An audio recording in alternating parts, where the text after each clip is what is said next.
So hari ni Ulung ada satu berita baru lah. Taklah baru sangat, lama dah berita ni, kepada peminat game FPS lah, macam Battlefield atau Call of Duty kan. Tapi Ulung nak tekankan lebih kepada Battlefield tu. So kepada yang tak tahu tu, Battlefield 6 dah release tahun lepas tu kan. Cumanya dia berbayar.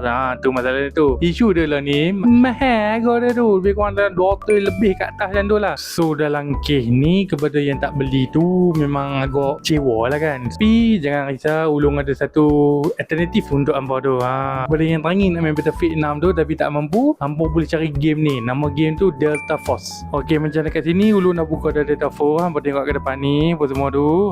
Ni punya karakter Ulung tu. Karakter dia banyak, ada lebih kurang 12 karakter macam tu kot. Setiap karakter ada macam kelas ni lagi lah. Dia punya konten tu ada warfare, ada operation, ada boleh hot down. 3 mode ni pun dalam mode tu ada lagi mode tu. So Ulung dah tunjuk tak hampa tadi tu game Delta Force tu. Dan game tu free saja tau. Free to play. Sekali lagi free to play. Apa yang ada dekat Battlefield 6 tu, Delta Force ada juga benda-benda tu. Bangunan hancur, destruction apa semua tu kan. Hampir sama, bezanya Delta Force ni free to play saja. So hampa jangan lupa download ni. Kalau hampa main, cik hampa komen, best ke tak best ni?